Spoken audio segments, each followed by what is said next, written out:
question. There'll be a, like, it's currently white, but these turn red. It's a red light, and the red light. Oh.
Can't really tell.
Good evening and welcome back to our show In Other News. My name is Erica Adamson and I'm a writer and political analyst. I'm also part of the legal community here in Burlington, and joining me tonight is attorney and political scientist Angelo Catanzaro. We have writer and political analyst Gabriel Salazar, and then we have local lawyer Kurt Maida. Thank you all for being here, and thank you as always to CCTV. So today is Wednesday, October 15th, and we are now over 2 weeks into the government shutdown with no end in sight. We're still a few weeks away from beating the record from the last Trump administration, the longest shutdown in U.S. history, which was 34 days. That was back in 2019. But there's still no end in sight for this one. So I wanted to just start by just discussing where we are now and how we got here. Yeah, I guess I'll start. Defining what a shutdown is, I think, is probably the pretty big elements to this. There have been other shutdowns in our nation's history that have occurred but have not led to a complete shutdown. And there's also ones that have had, quote unquote, complete shutdowns, but have only been for a few hours. So it's usually these prolonged shutdowns that cause workplace furloughing that lead to this greater assessment for, real need and change for government procedures in terms of financing. So Gabe, can you explain what's a government furloughing for folks that are unacquainted with some of these terms? Sure. I guess the background, let's start with the political system that we have. Yeah. So all of our money that we use to pay for the federal government needs to be approved by Congress. They pass a bill, but it also needs to be approved in its budget for annual spending. So in order to get to that level, that we need to assess how much money goes to each division, each department needs to be ratified by Congress. So when we have a situation where there's no money because there's nothing being approved by Congress, that's when we have workers in the federal departments who are not being paid. And so they're essentially sent home or they're told that their divisions, their departments are being shut down or reducing work staff. So that would be until they are paid, right? Or until funded. the money comes back in, correct. Right. So that's the furloughing that we're referring to, when there's no work available because there's no money to be done at the federal system. So as far as this current administration goes, this is a complete shutdown in that there is no continuing resolution, let's say an agreement to partially fund the government until at least the end of this fiscal year. To kind of kick the can further down the road, right? Right. Yeah. So there's no continuing resolution yet. There's neither been the actual approval of this current budget. So what happens then is that the government is at a standstill in terms of its money. There's nothing moving financially, economically in the federal government until something gets passed. Now, as far as this current case goes, as Erica mentioned, currently it's been, 2 weeks? It started October 1st, the start of the fiscal year. So yeah, it's been just over 2 weeks now. I think 14 days and something like 15 to 20 hours, if I were to guess. Right. And as far as the current trajectory seems to be, both sides in Congress, the Republicans and Democrats, have not come to an agreement of how to process or how to spend either continuing resolution or just pass the budget. So what's the reason for the impasse? Like in terms of people, watching that don't know, who's to blame or what the issue is. What's the reason for this impasse or shutdown? Why this time? So the narrative initially started when the disagreement came around through healthcare financing for the Affordable Care Act's Medicare supplements financing. So basically what happens is that the Affordable Care Act did have federal monies being sent out to each state. Right, that's Obamacare for people. Colloquially known. That's private insurance that the Obamacare was providing subsidies for. Right, it creates this portal for people to purchase insurance. Before we move on though, Gabe, I have one question. Sure. Who are the people who can stop the shutdown? Isn't it the Congress? Right, it's solely Congress. And It's so solely the the public, Senate, so right? the public knows that they are getting paid. Right. So there's no trepidation on their part about how long this lasts. They weren't furloughed. The private sector? No. The Congress itself, Congress. the House and Senate. No, Congress is still being paid with Congress's money. As far as how Congress gets that money, they actually do this. There's this provision within the Constitution that does not allow for the alteration or change of congressional payments without congressional approval. Right. So they cannot not pay themselves. Sure. Basically. Sure. So what's required in terms of getting the government moving? Right. So as Erica mentioned, 60 votes in the Senate. Right. The Senate needs to approve that finalized budget plan. And right now, between the Democrats and the Republicans, there's about there's 53 Republicans Yes. seats Right. in the Senate. So, in other words, they would have to, work with at the very least 7 Democrats or independents to arrive at that number of 60 before the government can, start up again. Exactly. Yeah. Right. And so at this juncture, I think the 2 pressing issues that each side have contended for, the Affordable Care Act's payments being supplemented, are being asked by Democrats to continue with this payment at least until the end of this year. The Affordable Care Act included a provision that would extend these payments to the states at least until the end of this year.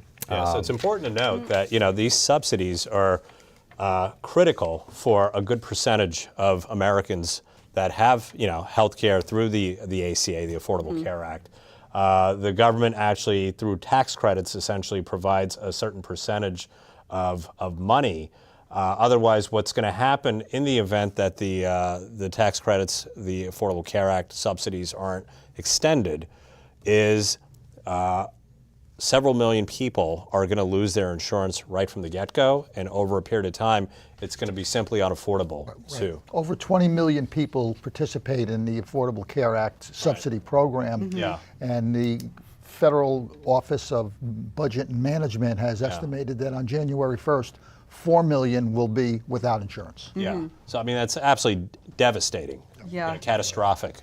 Yeah, I mean, this is kind of minor, but this is specifically about the enhanced Obamacare subsidies, which began under Biden in 2021 as part of COVID relief. It's not the same as the original ACA, but I mean, this year, 24 million Americans selected ACA Marketplace coverage for 2025, which is more than double 2021 when the enhanced Biden-era subsidies first went out. So it's a popular program. Absolutely, yeah. It's the lowest number of uninsured people we've ever had. Right, Okay, right. Since Biden increased the subsidies. And So why are the Republicans looking to have that expire? because it's it's another mechanism of spending money, which I think that's the one point where the Republicans would consider extending the Affordable Care Act subsidies. I think that the issue is that they didn't like the Biden increase in those subsidies, and I thought that a point of negotiation would start right there. Okay, you don't want to extend it at that rate, but at least extend it. Okay, and it seemed to fly over everybody's head in the beginning, but even our friend Marjorie, whatever her name Taylor is, Greene. Taylor Yeah. Greene, okay, the other day came out very strongly against this shutdown, primarily because they're not extending those subsidies. When she realized that her parents, among other people, were going to be paying probably double or triple what their insurance premiums are. Right, right. Which would effectively, for many people, result in them having to cancel their insurance because it's simply cost prohibitive. And the people who are using the Obamacare or the subsidies are people who are small business owners, farmers, contractors, part-time students, early retirees. That's who goes to that marketplace to buy insurance because they can't afford the $800 or $900 a month. And this program provides subsidies based on what their income is. So instead of paying $700 or $800 a month for insurance, a lot of these folks are paying $200 or $300 a month for insurance. Sure. And that delta between what the program provides and what they will now be forced to pay is going to probably eliminate a lot of people from getting health insurance. Literally having health insurance, right. But so the Republicans are putting out there that they don't even want to negotiate until the Democrats reopen the government. That they don't even want to have this conversation about the ACA subsidies and other health care matters because they're labeling this partisan politics and gamesmanship, and that they don't want to engage in that. So the Speaker of the House, Mike Johnson, has said that he's not going to call the House back in session until the Democrats have affirmatively stated that that they're open to opening up the government again, and then they can have this conversation about the future of the ACA and the subsidies. Well, and the real question is, why wasn't this conversation held before? And I think it's pretty clear that the Republicans, did not want to have this conversation. This conversation, once they passed the big beautiful bill, or what do we refer to it as, the big bad bill? Yeah. Okay, those issues were off the table as far as the Republicans were concerned. That's how we're going to be dealing with it. The continuance or the extension or the expansion of the Affordable Care Act wasn't part of that bill. And it's still in existence. It doesn't expire until December 31st. And so what they're saying is that doesn't matter right now. Let's get the government open, and then we can have a conversation on that. I mean, to me, that's a window into some willingness on their part to realize that some sort of an extension, or whether with a reduction or some other guidelines or regulations to control it more, is going to happen. And I think that should be proposed by the Democrats now, which is where we got into the discussion the other night, is who should take the first step in trying to end this shutdown. A lot of people want to say that, well, we're not going to fold. Yeah. But there are repercussions for a shutdown. And that's an issue which I think can open the door. But there's other things that are going on, right? The president's also using the shutdown as a pretext for, again, further reducing the federal workforce. There have been cuts in various agencies that the president has labeled as democratic agencies. Health and Human Services, EPA has lost some people. All services, federal agencies, executive level agencies that the president is claiming are, democratically oriented and need to be pared down, with the assistance of Russell Vought from the Office of Management and Budget, who has been, sending out these reduction in force RIF notices to federal workers. Trump never did not want a shutdown. Trump wanted a shutdown because he thought he knew that the Democrats would hold out on the medical issue. Okay, and he knew that during this shutdown period, he was going to start doing exactly what you're describing. He's furloughing more people, right. They're laying off more people, and they're shrinking government. Okay, it's a continuation of the whole Doge, plan earlier in the year with, Elon Musk, who was head of it. Yeah, and so I think that was part of his grand plan. All I'm suggesting is that you can't end it unless someone starts to end it.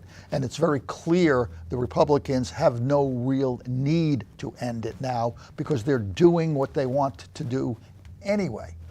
Whereas we're watching citizens in this country start to feel the pain of what a shutdown is doing. I was just reading earlier today that the Department of Education, they're having huge layoffs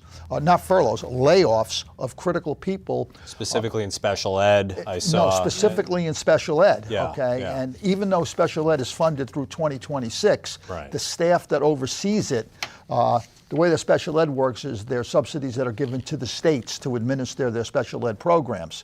But very frequently, the federal government has to come in and make sure that that's being done correctly. And they are also a place to voice complaints by parents and educators about how these programs are being implemented. But the very people in the federal government who would attend to that don't work there anymore.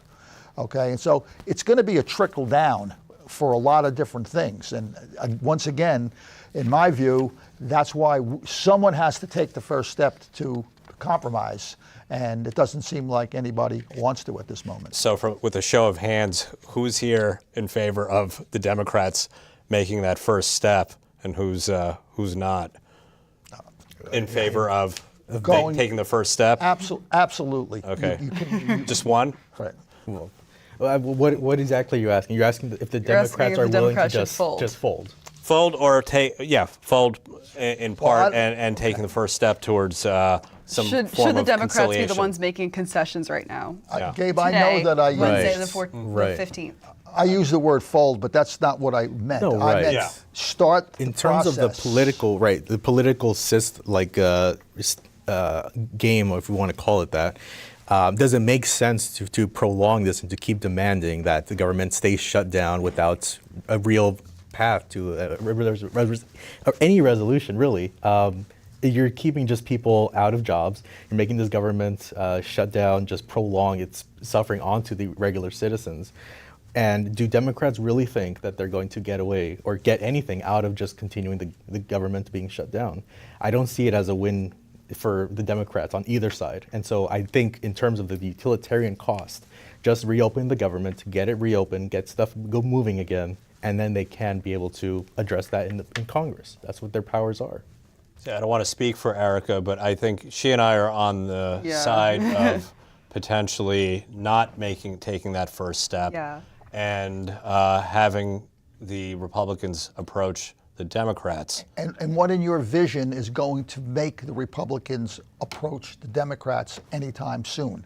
What is out there that suggests to you that this is going to happen? When we know the king wants it to continue, we know the king is getting a lot of things that he wants now without the government opened, and he can continually point to the Democrats for keeping it closed.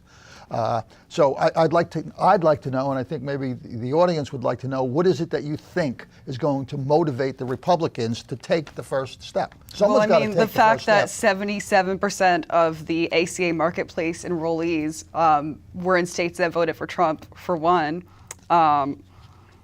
I mean, that's the fact that 78% of the public wants Congress to extend the enhanced tax credits. And we're just going to let the government reopen, not getting a single concession out of the party that needs the votes. No. And why? So, and then the other part of it is, why did the Democrats, if they're gonna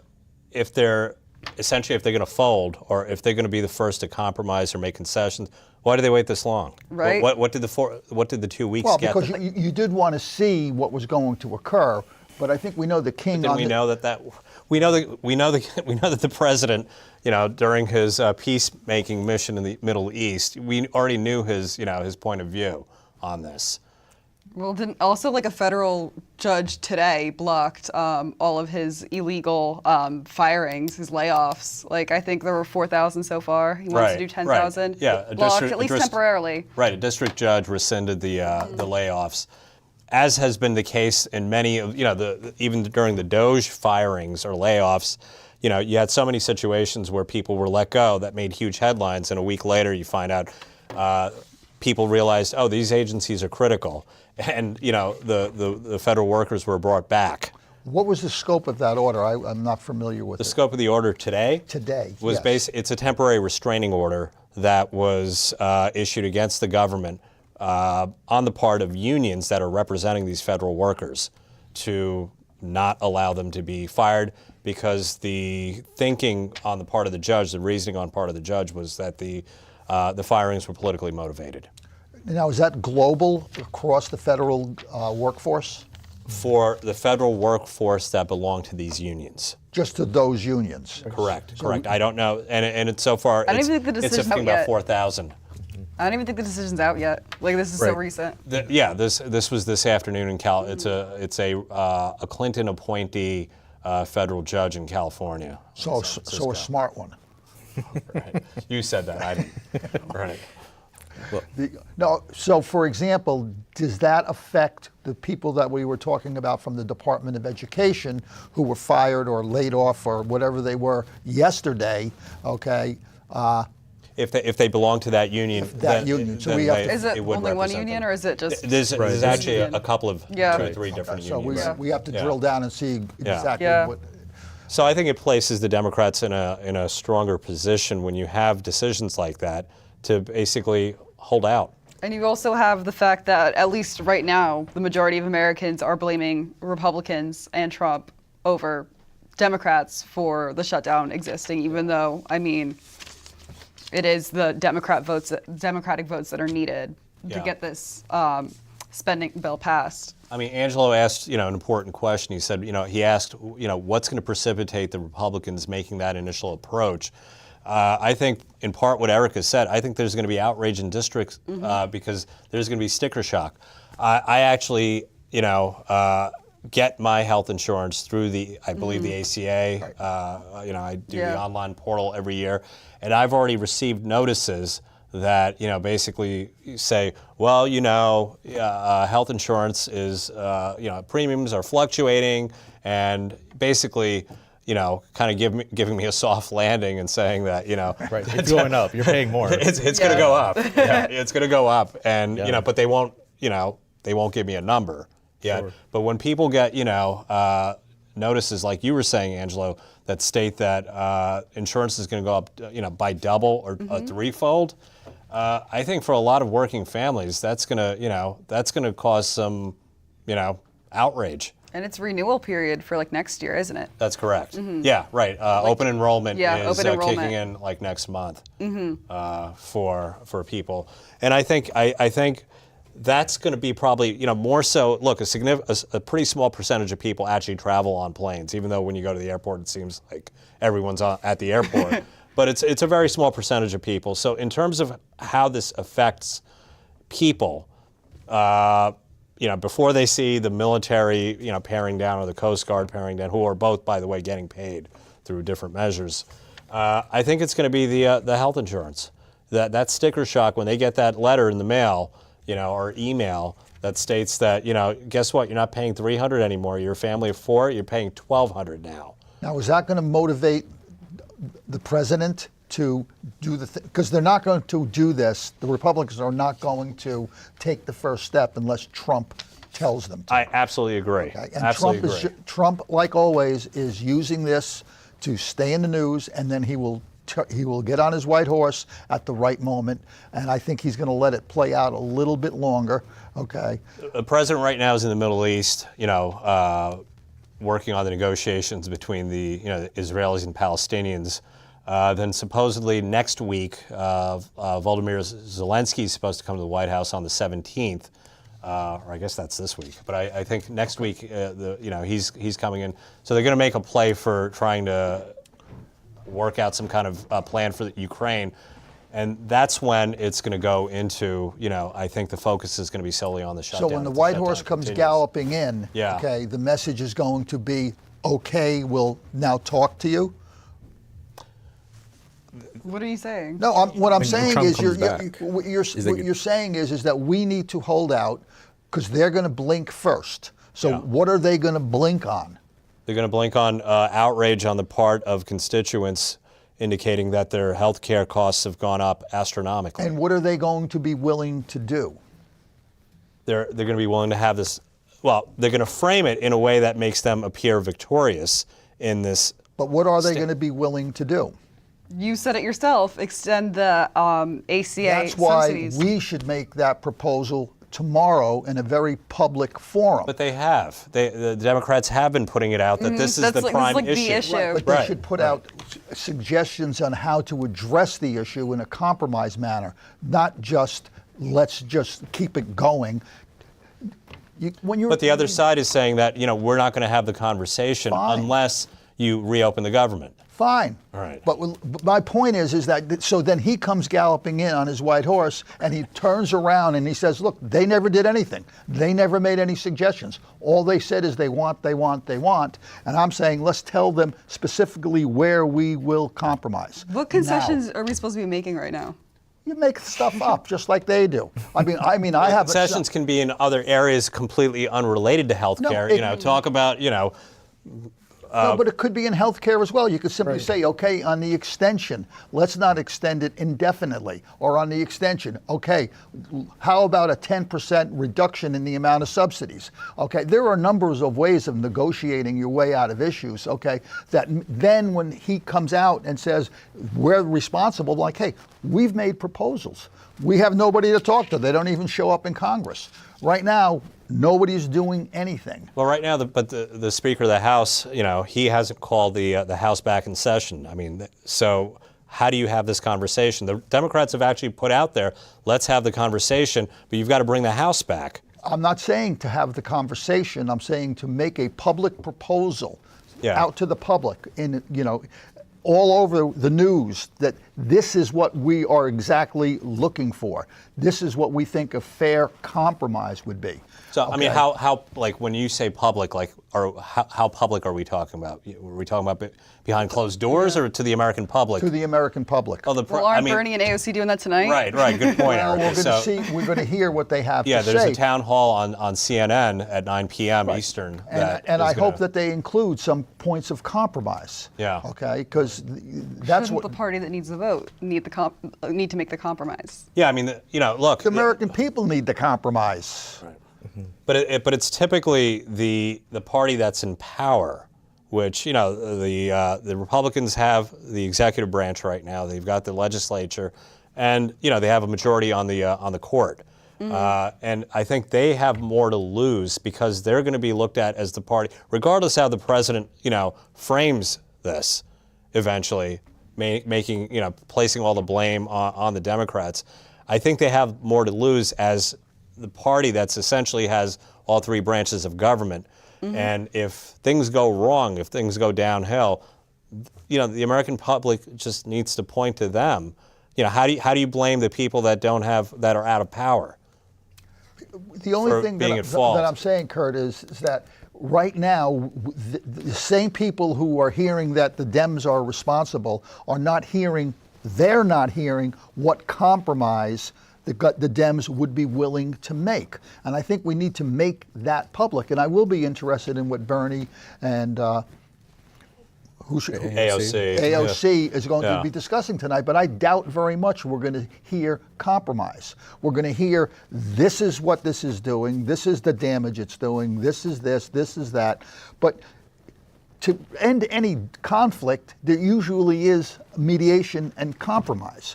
And I would like to see our points of compromise out there so that when they do force to the table for the reasons you're suggesting, we can say, look, this is what we said 3 weeks ago. But right now we're not saying anything, okay? We're just saying this is what's bad is happening. And I think we should try to suggest how we would fix it. I mean, my thinking on this is with respect to the ACA, given, how significant the increases are going to be without these subsidies for the average American who gets their health insurance through the ACA, I don't think that is one area that they're in a position really to compromise. I mean, the compromise could be a concession of some type in a different area. I don't know, allocate more money to the Space Force or something else that, that the president, has championed. But I don't think that we have, we don't have the room to really compromise on ACA credits. I think the numbers, because they impact the American public directly, this isn't like a tangential, effect. Prior to, what was it, 2021, Erica, when Biden first enhanced those subsidies, okay, the programs were still working. They were working, but it created a record, as you said earlier. But now everyone's jumping over to that, and now they're used to having that, and now you're going to cut it off. You're going to have to pay double what you paid before on average. And a lot of people are going to lose insurance. A lot of rural hospitals are projected to have to close.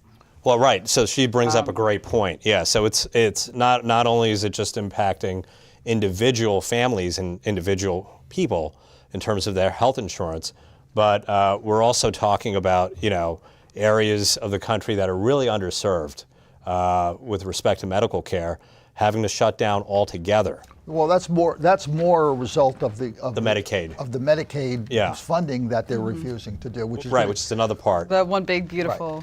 Right. Yeah. That's the result of that, and I think there's room for compromise in that as well. But it's not the point that I'm trying to make is that hey, you're a lawyer, okay? You negotiate. Sure. And I know you can't negotiate against nobody, but you can at least put your position out there so that when they come in and try to make themselves look like heroes, we can say, hey, we wanted to talk about this. For 2 weeks, you wouldn't even put anybody in Congress to talk to. So this is what we would suggest if we were there, and let them live with that.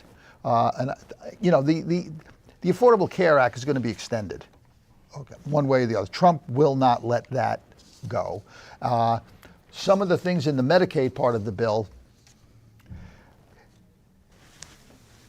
the funding that their entire goal under the Big Beautiful Act was to reduce spending so that they can reduce the deficit.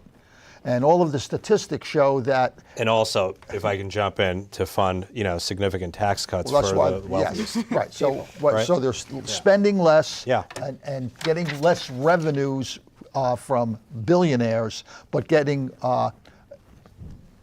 because they're spending less, that's going to be an offset. And some of the statistics that I read is that if it succeeded, this work requirement portion of what they're trying to impose now, it's been tried in several states, that would probably result in only about 30% of a deficit reduction over the 10-year period that they're talking about. They're saying they're going to save $1 trillion in 10 years by making these Medicaid and Medicare cuts. And the studies that I've read say, well, it's probably more like 1/3 of that over 10 years because of who they're targeting, who's actually getting Medicaid, okay? And so, I mean, who's compiling these studies? Are these Well, of studies course. that they came up, the ones that I was Themselves? looking at, Yeah. the ones that I was looking at was the Yeah. Brookings Institute. Okay. Which is fairly reputable. Right, Okay. right. And and they did a very exhaustive study on this. But again, it's still a study. It's still speculation. Sure. But that doesn't get us out of the quandary now so we both sit still and wait for something really bad to happen. Like what? What do you mean? So give Like me a the scenario. expiration of the Affordable Care Act Right, altogether. altogether. But, We have a lot before it gets to that point. No, you don't. You got 2 months? yeah, but I mean, before something like that happens, I mean, I think both sides, look, for example, technically under a shutdown, the military, the Coast Guard, which is not part of the Department of Defense, it comes under Homeland Security. These are all these are agencies that are going to be, defunded, so to speak. But they put forth, stopgap measures, and as they've done in the past during shutdowns, to make sure that we have a functioning military. In this case, it was just announced 2 days ago that the Coast Guard is going to be funded through an innovative budgeting mechanism that the Secretary of Homeland Security did not provide further details about. In the case of the military, service members were paid yesterday, or actually I think today. Today is October 15th. They moved money from one account to another. Yeah, from the research and development account the money was allocated to that, and that was moved towards pay. So, I mean, there will be these kinds of stopgap measures to keep these things alive. I don't think there's going to be just a wholesale, end to the ACA, Obamacare, and Republicans saying, look what you did. I mean, I think it's also important to point out there's 12 different appropriations bills. You can have a partial shutdown, and I feel like there is a good chance that there will be CRs for certain areas. They can do that, right? Right. And just, or if it's not just a full, CR, the president signing, any kind of stopgap measure, an executive order to keep certain agencies alive that are seen as essential, or at least getting the workers. But the CR still needs Congress's approval. That's correct. Okay. I mean, the only thing that Trump can spend now is money that's already been allocated. They can move it around in accounts. There's no new money going to do any of the things that you're speaking of, the so-called stopgap measures. And Donald Trump is not going to let this get to that point. Okay. And once again, he's going to basically say, because the Democrats wouldn't cooperate. I mean, we can turn around and say, yeah, but we had no one to talk to because you wouldn't even let the congressman come back to Washington. Yeah. I think we got to get ahead of it. And I don't think it's folding. And I don't really think right now that the Republicans care that much about the public perception or who the public thinks is at fault. Right. I mean, in the history of shutdowns, Republicans have been usually the ones to hold out and to cause these conflicts in the first place. But they managed to get away with, getting these shutdowns approved into their level. But hasn't that been the case? It's when they were the party that was not in power? Right. I mean, during the Yeah. Clinton's administration. Right, during the Clinton Right. administration was a notable, Right. shutdown. Yeah, they weren't in power, and this was a way to stick it to, President Clinton at the Right, time. right. Yeah. And I mean, is that all that these shutdowns really amount to? Is just more political filibustering? Just Well, there's trying an to element of stymie, there's an the element of president? posturing, and I think that's what Eric and I are talking about in terms of the Democrats actually holding out. There's a frustration, I think, within the party itself, within the Democratic Party, that enough has not been done to resist the actions of a very heavy-handed president on the Republican side. And where do you make your move? I think for the first time, I think Democrats are thinking they're playing the long game. Absolutely. I And- mean, as yeah, we've go ahead. discussed, the Democrats have no political power right now. I mean, between the executive branch, entire legislative, judicial, and there's not even really any reason for disloyalty in the current GOP. Although I guess Marjorie Taylor Greene is a bit of an exception. She's still pretty loyal though to Trump. Yeah. But as There's no room for disloyalty to Trump right now. Can you think of a single time before the midterms where Democrats are going to have more leverage than they do right now? No, I mean, I can't think of an opportunity that they're going to have like this, where they're in a position to actually, what are we leveraging? Holding up the government. Just for that sake alone? I mean, For I feel like healthcare. there has to be something you get out of this action. You can't just do it because you want to say, well, we're resisting authoritarianism. Sure, I But agree they're with that not message. marketing it that way. They're not. That's not really what the issue is. The issue is healthcare, an issue that is going to be a winning issue for the Democrats. I mean, even with the one big beautiful bill, it was never the Republicans talking about how, you're going to have changes in your Medicare, changes in your coverage. No, they're talking about eliminating fraud and tax cuts. Like, they're not even talking about the healthcare aspects because they know it's unpopular. And I think this is a example of Democrats shifting away from the vague messages about defending democracy, protecting the soul of this nation, and instead we're focusing on an issue that actually impacts people's material well-being, their economic well-being, Yeah, which is and- always the number one issue in an election. Right. I mean, when folks get their bills in January, the new bill with a health care payment that's not subsidized, I mean, that's real. Yeah. Yeah, that's not an imaginary concept or a concept or principle that people are aspiring to. Something you mentioned the other day, Kurt, which is really a big part of the problem is that the one thing the Republicans have that the Democrats don't have is a leader. Leader that people embrace, a leader who they want to follow. And you were suggesting the other day that we don't have that person to deliver this message, and so I'm just going to be curious to see who emerges as the face of, because the public seems to want to go towards one person, one somebody. They always do. Okay, Right. they always do, and they have a huge advantage because for reasons that really escape me, millions of people love this guy. Okay, and I mean, look, and the they've president fallen- has, if you, from history books, they called it, the bully pulpit, from Teddy Roosevelt's time. They certainly had that advantage of being able to, that one person being the communicator. So what happened? Did Joe Biden fall off the bully pulpit?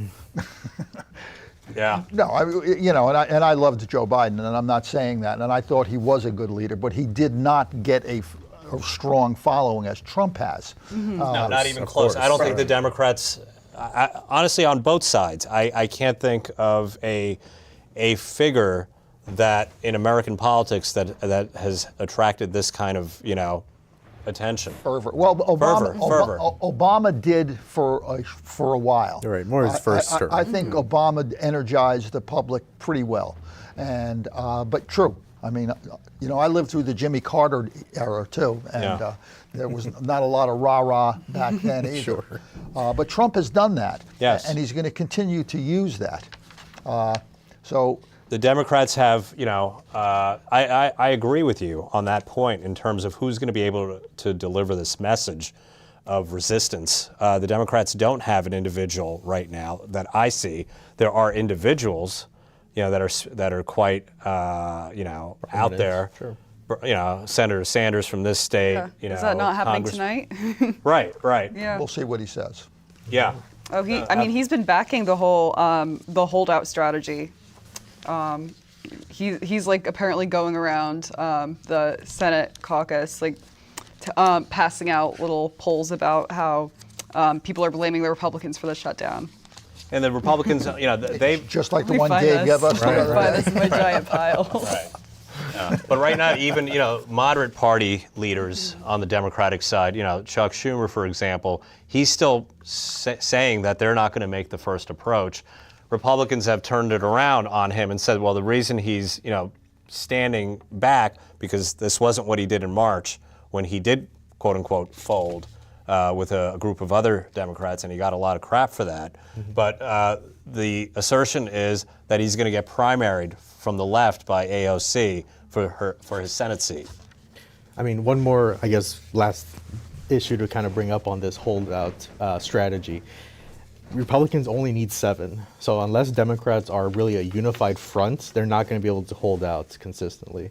I don't know if there's any even discussion about people folding, but I think as Marjorie Taylor Greene may be an example for the Republican side, this is kind of one of those issues where people are more willing to cross party lines just to say what they need to be said about these issues.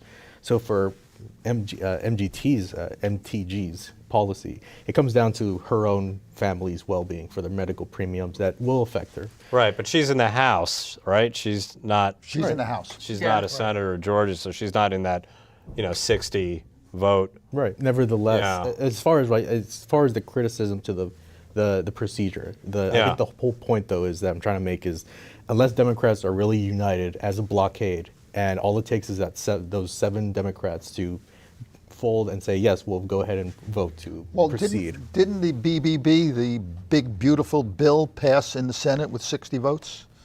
That it did. So there is at least there's at least 7 of them out there, okay, right, who voted this bill in, which has led to this particular problem, and they must be thinking right now also. All right.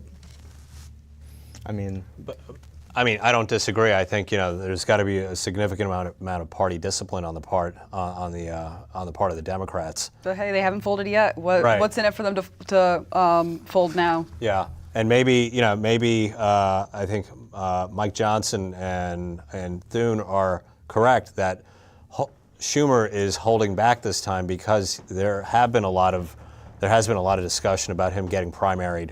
AOC has not said that she would not run for the Senate in New York, and I think a lot of party moderates are seeing her, seeing Mamdani. I'm seeing this new generation of Democratic leadership or potential leadership coming up the ranks, and there is change possibly. If the Republicans blink first, okay, what are they going to say? They're going to declare victory by doing what they do really well, which is framing the narrative in their favor. But if they need to frame the narrative, what issue are they going to? In other words, if they blink, they still need 60 votes to get a budget. Sure. Okay, so. the ACA subsidies, the enhanced, That's an easy one. Yeah, they blink on that.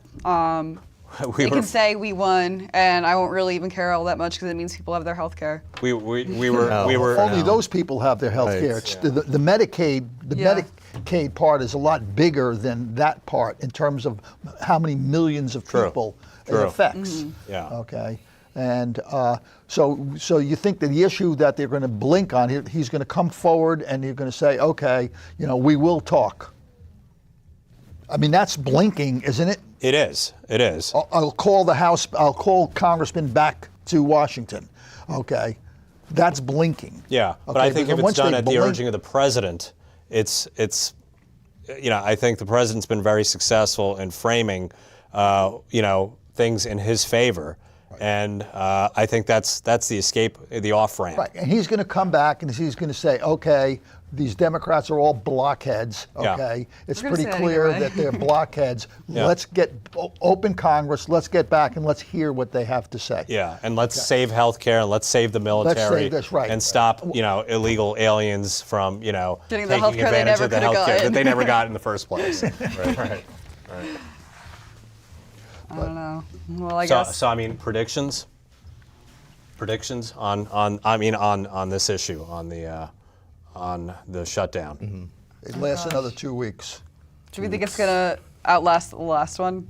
Oh, right. Does he? Last one was The 34 last one, days. right? But the We're last like one was more 14. over the border wall. Yeah. What do we need? Right. He likes to have high numbers. Yeah. Yeah. Trump's gonna say, let's get it to 40. Well, right. I think, Yeah. don't laugh. That's probably could, part of yeah. his No, of of his course. thought process. Right. What is the question? Who's going to blink first? No, just Along with predictions. yeah. What are our predictions more broadly? Where are we going to be at the time of the next show? With respect to the shutdown. I'll be subsidizing my son-in-law who works for the federal government and hasn't got paid. Right. Okay. All right. No, So you've got your work cut out for you Right. then. Right. Okay. I do think that overall, federal workers are going to be pressured more and more, pressuring their Congress people. So I think the government will reopen, most likely to favor the Republicans, just general policy. How much time? Or without Really, about- less than a month. I couldn't see Less this- than a month from yeah, now? From now, right? Okay. I couldn't see it continuing on currently how it's going. What? Yeah. Yeah. What do you think, Erica? I would say probably another 2 or 3 weeks. I think we're going to get at least some healthcare concessions from the Republicans, but the Republicans are going to take credit for it. And like I said, that's fine. If people get their healthcare, I don't really care who takes the credit for it, even if it wasn't really the Republicans who did it. I'm going to say my guess is 2 weeks. Idea that Gabe had actually floated around yesterday was that that they tweak the ACA a little bit, and then it's called Trump Care. Mm-hmm. And You got it in. We'll get our 60 votes first that way. right. Well, I made sure I credited Gabe with that. Right, you're welcome. And that will make it an amendment to the Constitution, and health care will be guaranteed for all. The other thing that Trump fears here is that if Congress comes back in, this budget isn't the only thing on the floor. We're going to return to the Epstein fiasco. Right. Okay, and he does not want that to occur because that's been leaning seemingly against him in terms of the release of this information and where that's going to go. So he has other reasons to keep the shutdown going. And But Angela, what are we talking about? We're talking about what, a couple of weeks? I mean, otherwise they'd have to shut the government down until the end of his his term. Can they do that? Yeah, right. Yeah. Right. No, but it's still a reprieve, okay, Yeah. while he's, getting his laurels on the foreign policy accomplishments that he's been doing, that he could have done 9 months ago, but Yeah. he got it. Nevertheless, Right, yeah, nevertheless, yeah. he got it done. Yeah. And I think they're going to move on to Ukraine very soon. Yes. Yeah. But As I mentioned earlier, Zelensky's actually coming to the White House next week. Yeah. I think, or within the next 7 days. Yeah, so I guess we'll be busy with all that instead of coming in like a white horse or whatever Angela was Galloping. saying. Galloping. Galloping in, Right, sure. save the day again. Yeah. Maybe we'll get universal health care if we just name it after Trump. Yeah, absolutely. well, I'll be curious what Bernie has to say tonight. I look forward Yeah. to watching that. Yeah, I'm very curious to see what I think essentially this is going to be the first time that the Democratic position is really effectively communicated to the American public. Mm-hmm. Yeah, so it will Someone be. has to do it. Yeah, it will be very, very interesting to see. I think that's on CNN at 9 p.m. for folks that are watching this live. We don't have to hear, so I think the public already knows what the downside is to this budget, okay? And so I'm curious as to how they're going to present this because we don't need to hear over and over and over again what the problem with the budget is. So I'm going to be curious as to what approach they take to try to convince the American people that it's worth our while to remain in a shutdown, okay, and to let thousands and thousands of people not get paid and thousands of agencies not function, that this is worth it. And then my question is if this is that important, why don't we make a proposal? to the public tonight. I think we're out of time, so. Yeah. We're done? Yeah. Well, until next I think show. We're Yeah. more than done. I thought there was usually a countdown. Yeah, no, there was. Too busy talking. Yeah, we're too busy, yeah. All right. Well, thank you all for watching. We'll see you next month.